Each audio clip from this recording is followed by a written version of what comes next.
Right. Unfortunately. Today, Donald Trump was back in the Oval Office. He contracted the coronavirus, as you know, on Friday. All signs tonight are that he is healthy and recovering. But the Democratic Party's foremost expert on chemical injections has determined that something is still very wrong with Donald Trump.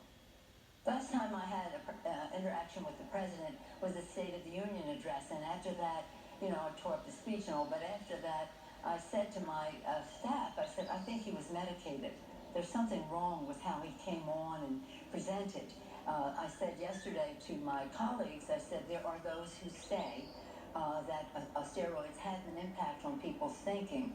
I don't know, but there are those healthcare providers who say that. I tore up his speech and all. He's the one with impulse control problems. He's crazy. Meanwhile, the president has attributed his swift recovery to an antibody treatment from Regeneron Pharmaceuticals. He got those antibodies quickly after he was diagnosed. He says it may have saved his life. I wasn't feeling so hot, and within a very short period of time, they gave me Regeneron. It's called Regeneron, and other things too, but I think this was the key. But they gave me Regeneron, and it was like unbelievable. I felt good immediately. I felt as good 3 days ago as I do now. So I just want to say, we have Regeneron, we have a very similar drug from Eli Lilly, and they're coming out, and we're trying to get them on an emergency basis. We've authorized it, I've authorized it. You think all the things the president could have said? He could have said, I recovered quickly because I'm strong. God's on my side.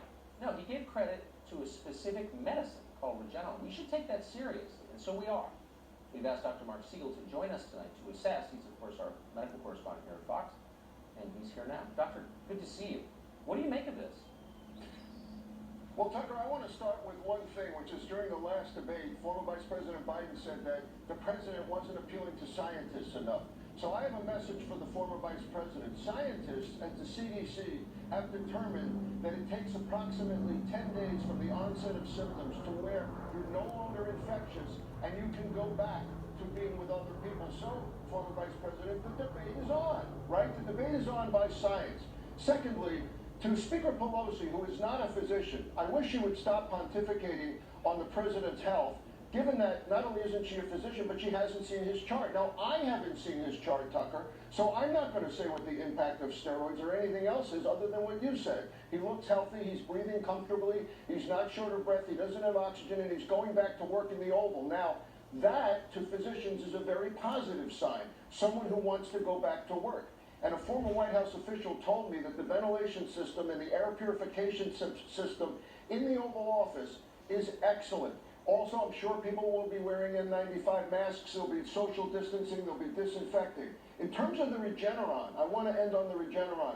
It looks very, very effective in multiple trials, the Regeneron, Lilly, Genentech, and they've been testing it in poor people and people in minority communities. So the president says he's going to offer it for free to those communities.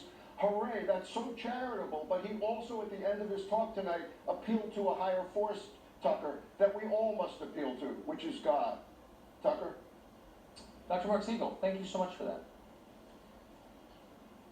Well, we've heard a lot from the media about how you can't criticize Kamala Harris because she's a woman. Only the majority of Americans are. No criticizing her. We've heard almost nothing about what she believes, her record on illegal immigration, for example, her stated positions on the topic. Ahead of tonight's debate, we'll tell you where she stands on that and a bunch of other issues. We'll be right back.